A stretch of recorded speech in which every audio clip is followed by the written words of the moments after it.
तो नेक्स्ट जो टॉपिक होता है बेटा आपका वो होता है electrostatic potential energy of two charge system. Electrostatic potential energy of two charge system. ठीक है, तो मान लीजिए कि मेरे पास एक सिस्टम है, सिस्टम दो चार्जेस से मिलकर बना हुआ है Q1 एंड Q2 और दोनों के बीच का डिस्टेंस R है। मुझे इनका पोटेंशियल एनर्जी फाइंड करना है। तो कंडीशन क्या बोलती है कि इन दोनों चार्जेस को डेफिनेशन, इन दोनों चार्जेस को इनफाइनाइट से इनकी पोजीशन तक लाने में हमें जितना वर्क करना पड़ता है without any acceleration, this work done is known as potential energy. Correct. तो मैंने यहाँ पर दोनों चार्जेस को इन दोनों पॉइंट्स पर लाना है। तो सबसे पहले मैं Q1 को लेके आता हूँ। जब मैं Q1 को लेके आऊँगा तो जो वर्क डन होता है वो क्या रहेगा बेटा, जीरो रहेगा। क्यों? क्योंकि यहाँ पर भी कोई भी दूसरा चार्ज मौजूद नहीं है जो इस पर फोर्स अप्लाई करेगा रिपल्सिव। तो work done to bring the charge Q1 is called potential of that point. पर यहाँ पर कोई इलेक्ट्रिक फील्ड नहीं है, कोई इलेक्ट्रिक फील्ड नहीं है तो पोटेंशियल भी नहीं होगा। तो ये वर्क डन कितना हो जाएगा बेटा, जीरो हो जाएगा। ना सपोज Q1 यहाँ आ चुका है जीरो वर्क डन के कारण। अब अगर मैं Q2 को लाता हूँ बेटा तो Q1 अपनी इलेक्ट्रिक फील्ड डेवलप कर लेगा। अगर Q1 अपनी इलेक्ट्रिक फील्ड डेवलप कर रहा है तो अब जो पोटेंशियल होगा वर्क डन तो ब्रिंग द चार्ज Q2। तो वर्क डन जो हो जाएगा मेरे पास वो हो जाएगा V इंटू Q2 और V कौन क्रिएट कर रहा है बेटा, Q1। तो वो कितना हो जाएगा KQ1 bye R into Q2। यही जो वर्क डन है मेरा KQ1 Q2, यही वर्क डन किस में कन्वर्ट होता है बेटा, एनर्जी में। तो एनर्जी का फॉर्मूला आ गया KQ1 Q2 बाय R। तो this is the electrostatic potential energy of two charge system. Correct. Next जो टॉपिक रहेगा बेटा आपका electrostatic potential energy of two charge system in external electric field. तो अभी तक जो हमने वर्क डन निकाला था, जो एनर्जी फाइंड किया था, उसमें कोई एक्सटर्नल इलेक्ट्रिक फील्ड नहीं थी, बट यहाँ पर एक्सटर्नल इलेक्ट्रिक फील्ड भी रहेगी। किस तरह से देखें तो मान लीजिए कि एक रीजन है जहाँ पर ऑलरेडी इलेक्ट्रिक फील्ड है। तो पहले जो हम वर्क डन निकाल रहे थे W1 वो जीरो हो रहा था क्योंकि कोई एक्सटर्नल इलेक्ट्रिक फील्ड नहीं थी। बट अब तो यहाँ पर ऑलरेडी अब इलेक्ट्रिक फील्ड मौजूद है। अगर इलेक्ट्रिक फील्ड मौजूद है तो वर्क डन जीरो होने वाला नहीं है। तो अगर मैं Q1 को इसकी प्रेजेंट पोजीशन यहाँ पर लाता हूँ तो मुझे ऑलरेडी अब वर्क करना पड़ेगा। तो वो वर्क क्या होगा, potential of this position is equal to work done to bring the charge Q1। तो potential is a function of R होगा। तो W1 की जो वैल्यू हो जाएगी कितनी, Q इंटू VR।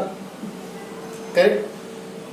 अब अगर सपोज करो Q1 यहाँ आ जाता है, अब मुझे Q2 को इस पर्टिकुलर पोजीशन पर लाना है जो R डिस्टेंस पर होती है। तो मुझे कितना वर्क करना पड़ेगा, जो वर्क करना पड़ेगा बेटा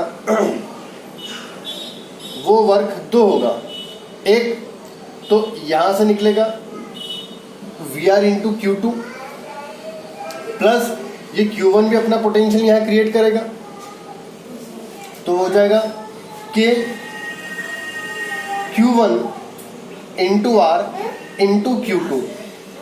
अगर मैं टोटल वर्क डन निकालूँ तो W1 प्लस W2 होगा और यही टोटल वर्क किसमें कन्वर्ट होगा बेटा, एनर्जी में। तो अगर इसको हम सॉल्व करें टोटल जो एनर्जी हो जाएगी वो हो जाएगी K Q1 Q2 by R plus Q times of VR plus Q times of V into R। तो ये मेरा टोटल एनर्जी होगा। तो अगर क्वेश्चन आता है कि electrostatic potential energy in external electric field तो आपको ये करना है। अगर सिंपल क्वेश्चन पूछा आता है कि electrostatic potential energy of two charge system तो आपको पहले वाला क्वेश्चन करना होगा। ठीक है।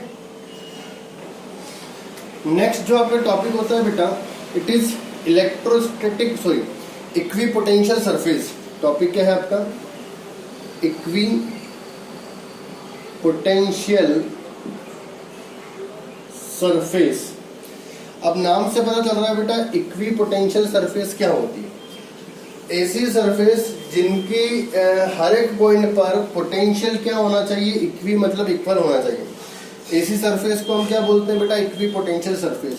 तो अगर मेरे पास कोई भी एक सरफेस है जिसके हर एक पॉइंट पर पोटेंशियल क्या है, सेम है, तो हम क्या बोलेंगे, इक्वी पोटेंशियल सरफेस। जैसे फॉर एग्जांपल मान लो कि ये चार्ज क्यू है, इस क्या चार्ज क्यू से आर डिस्टेंस यहाँ पर, या आर डिस्टेंस यहाँ पर, आर डिस्टेंस यहाँ पर, कहीं पर भी अगर मैं आर डिस्टेंस पर जाता हूँ तो यहाँ पर पोटेंशियल होगा के क्यू बाय आर, यहाँ पर भी पोटेंशियल के क्यू बाय आर, यहाँ पर पोटेंशियल के क्यू बाय आर, यहाँ पर पोटेंशियल के क्यू बाय आर। मतलब इन हर एक पॉइंट पर जो पोटेंशियल है बेटा क्या है, सेम है। तो अगर मैं ऐसे पॉइंट सिलेक्ट करता हूँ जिन पर पोटेंशियल सेम होता है और उनको ज्वाइन करते हुए एक लोकस बना देता हूँ, then this locus is called equipotential surface. ठीक है, तो इक्वी पोटेंशियल सरफेस क्या होती है बेटा, ऐसी सरफेस होती है जिनके हर एक पॉइंट पर पोटेंशियल क्या होता है, सेम होता है। तो अभी हमने देखा कि एक पॉइंट चार्ज की जो इक्वी पोटेंशियल सरफेस होती है कैसी होती है, स्फेरिकल फॉर्म में होती है।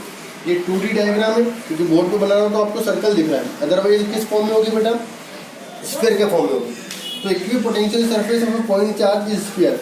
तो इस पूरी सरफेस का पोटेंशियल, ये अगर रेडियस r1 है, ये रेडियस r2 है, तो इस सरफेस का हर एक पॉइंट का पोटेंशियल कितना होगा, kq/r2 होगा। ठीक है, तो equi potential surface for a point charge is spherical form. ठीक, तो सबसे पहले हम डेफिनेशन लिख लेते हैं, इक्वी पोटेंशियल सरफेस होती क्या है बेटा, तो क्या होगी, it is the surface in which potential of every point is equal. It is the surface in which potential at every point is equal. एक ऐसी सरफेस जिसमें हर एक पॉइंट का पोटेंशियल क्या होगा, सेम होगा, उस सरफेस को हम क्या बोलेंगे बेटा, इक्वी पोटेंशियल सरफेस। हाँ, तो बेटा डेफिनेशन आएगा, the surface in which potential of every point is same is called equipotential surface. ठीक है, तो ये तो आपका क्या हो गया, डेफिनेशन हो गया। अब लिख लो points. Equipotential surface for a point charge is spherical. एक पॉइंट चार्ज की जो इक्वी पोटेंशियल सरफेस होती है कैसी होती है बेटा, स्फेरिकल होती है। वहीं अगर मेरा एक लीनियर चार्ज लेता हूँ तो एक लीनियर चार्ज की जो इक्वी पोटेंशियल सरफेस होती है कैसी होती है बेटा, स्फेरिकल होती है। ये दूसरी इक्वी पोटेंशियल सरफेस हो जाएगी। ठीक है, इस सरफेस का पोटेंशियल सेम होगा, इस सरफेस का पोटेंशियल सेम होगा, बट दोनों का पोटेंशियल में क्या होगा बेटा, डिफरेंस होगा। ठीक है, इसी तरह से हमने पॉइंट चार्ज बनाया, लीनियर चार्ज बनाया। तीसरी जो इक्वी पोटेंशियल सरफेस होती है कैसी होती है बेटा, प्लेन होती है। थर्ड, एक जो इक्वी पोटेंशियल सरफेस होगी कैसी होगी बेटा, प्लेन होगी।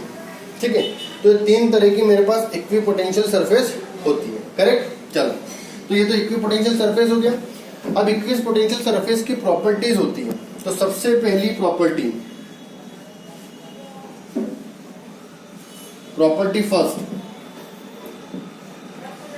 फर्स्ट प्रॉपर्टी क्या बोलती है कि सपोज करो कि कोई इक्वी पोटेंशियल सरफेस है, इस सरफेस के एक पॉइंट से दूसरे पॉइंट तक ले जाने में किया गया वर्क डन कितना होगा बेटा, 0 होगा। क्यों, क्योंकि हमें पता है work done to bring a charge Q from one point to another point is called potential difference, it is 1 into the potential of second minus potential of first equal to work done to bring the charge q।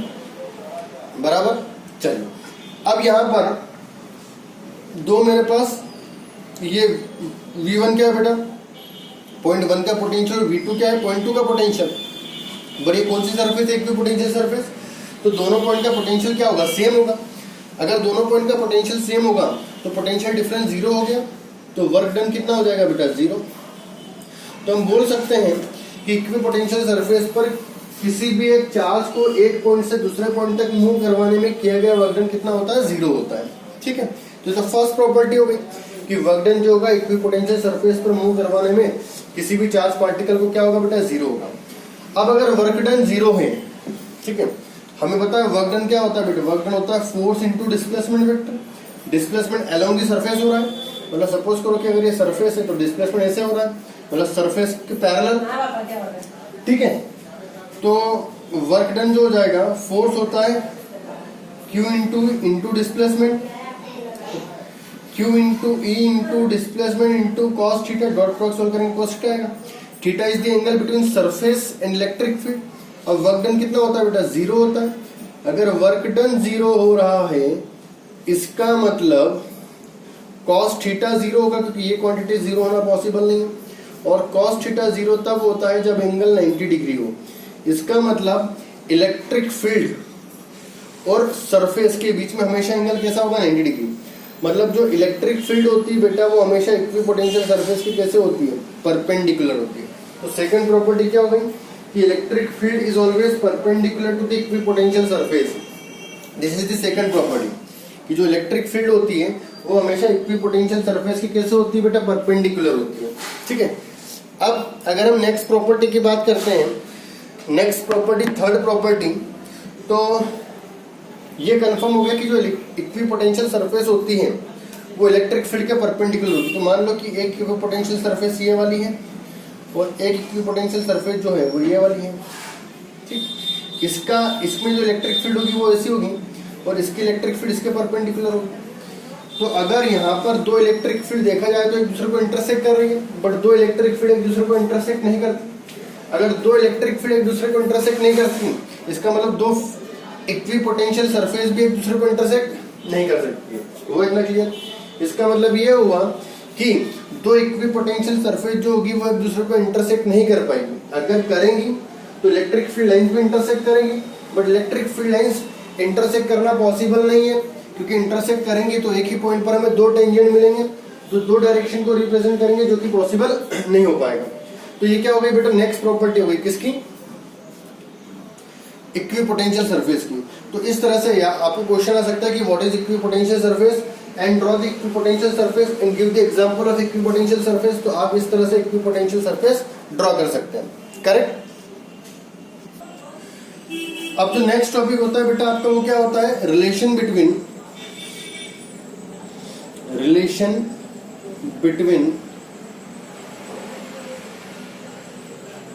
Equipotential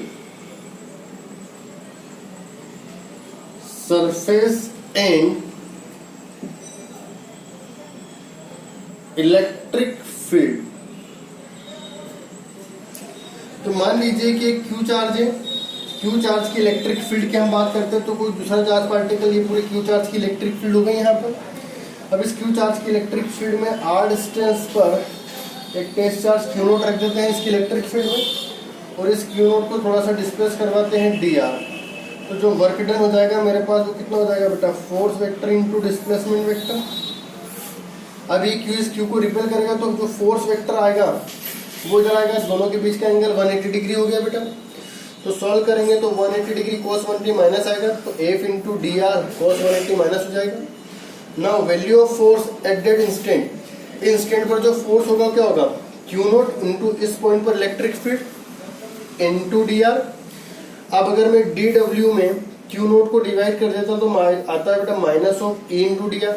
and what is W by Q note, it is potential, and DV is potential difference, small potential difference is equal to negative of E dot d r. तो यहाँ पर dv bye D R की जो value आ रही है negative of E. This is the relation between electric field and electric potential. अब ये जो टर्म होती है बेटा इसको हम क्या बोलते हैं, पोटेंशियल ग्रेडियंट, पोटेंशियल ग्रेडियंट। ठीक है, और ये जो पोटेंशियल ग्रेडियंट है बेटा, change in potential per unit length is called potential gradient. और ये जो पोटेंशियल ग्रेडियंट है वो किसके इक्वल आ रहा है, नेगेटिव ऑफ इलेक्ट्रिक फील्ड के। ठीक है, अब बात आती है नेगेटिव क्या रिप्रेजेंट कर रहा है बेटा, नेगेटिव ये रिप्रेजेंट कर रहा है कि जैसे जैसे हम इलेक्ट्रिक फील्ड की डायरेक्शन में आगे की ओर जाते हैं पोटेंशियल क्या होता है, डिक्रीज होता है। जैसे फॉर एग्जांपल ये क्यू चार्ज है, ये इलेक्ट्रिक फील्ड की डायरेक्शन है, अगर मैं इस डायरेक्शन में आगे की ओर बढ़ूंगा तो पोटेंशियल क्या होता जाएगा, डिक्रीज हो जाएगा। जैसे एग्जांपल अगर यहाँ पोटेंशियल 10 वोल्ट है तो यहाँ पोटेंशियल 5 वोल्ट, यहाँ पोटेंशियल 3 वोल्ट, यहाँ 2 वोल्ट। जैसे जैसे हम इलेक्ट्रिक फील्ड की डायरेक्शन में आगे बढ़ेंगे पोटेंशियल क्या होगा, डिक्रीज होगा। तो नेगेटिव साइन ये इंप्लाई कर रहा है कि in the direction of electric field potential decreases.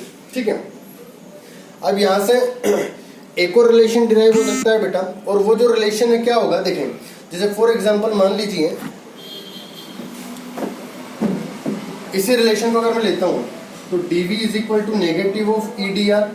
अगर मैं दोनों साइड इंटीग्रेशन कर देता हूँ, ठीक है, अगर मैं v1 से v2 ला रहा हूँ तो v2 minus v1 potential difference equal to negative of E dot d r.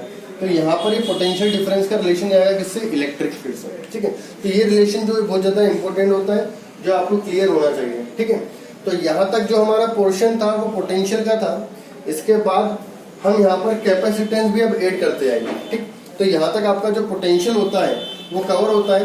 तो नेक्स्ट क्लास जो भी रहेगी उसमें हम पोटेंशियल के जितने भी क्वेश्चंस होंगे सब करने के लिए ट्राई करेंगे। ओके, चलो।